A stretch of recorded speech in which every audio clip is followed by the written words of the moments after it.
উফ, অনেক ব্যথা। আস্তে আস্তে যান, একটু সহ্য করো আমার জন্য। উফ, আসতে দেও না। বন্ধুরা, চ্যানেল নতুন হলে সাবস্ক্রাইব করে পাশে থাকুন। বাসর ঘরে ঢুকতেই রিহানের বউ লিজা বলল, এই এখন কয়টা বাজে? 1-2টা বেজে 2 মিনিট। এত লেট কেন রুমে আসতে?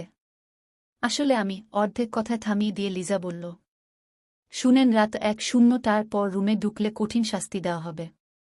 মানে? কোনো মানে চলবে না বলে দিলাম।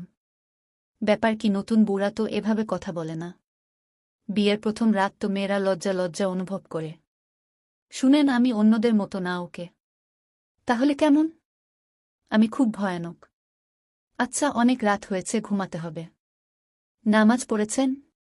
না, পড়া হয়নি। এক্ষুনি নামাজ পড়ে আসেন, নয়তো এই রুম থেকে বের হয়ে যান। লিজার এমন আচরণ দেখে রিহান খুব ভয় পেয়েছে। মনে মনে বলতে লাগল, সর্বনাশ, আমার মা দেখি খাল কেটে কুমির আনছে। যে বউ বিয়ের প্রথম রাতেই এত কথা আর পেইন দিতে পারে, তাহলে তো সারা জীবন আমাকে পেইন দিবে। কেন যে অ্যারেঞ্জ ম্যারেজ করলাম, উফ। ভিতর থেকে লিজা বলল, এই আপনি রুমের বাহিরে কেন? আমি কি বলেছি শুনেননি? উয়ু করতে এসেছি। ওয়াশরুম তো ভিতরে, তাহলে বাহিরে কেন? ওহ, মনে নেই। এত মন ভুলা চলবে না বলে দিলাম। আপনি এত কথা কেন বলেন? চুপ, একদম চুপ, আমার সাথে তর্ক চলবে না। ওকে। করে নামাজ শেষ করে রিহান গেল লিজার কাছে গিয়ে হাত বাড়িয়ে বলল, এই তোমার হাত অনেক সুন্দর, আমি একটু ধরি। আমার হাত ধরতে হলে আমাকে 7,000 টাকা দিতে হবে আগে, তারপর হাত ধরবেন। মানে কি, হাত ধরার জন্য আমি টাকা দিব কেন? তাছাড়া আমি আমার বিয়ে করা বউয়ের হাত ধরব, তাতে টাকা লাগবে কেন?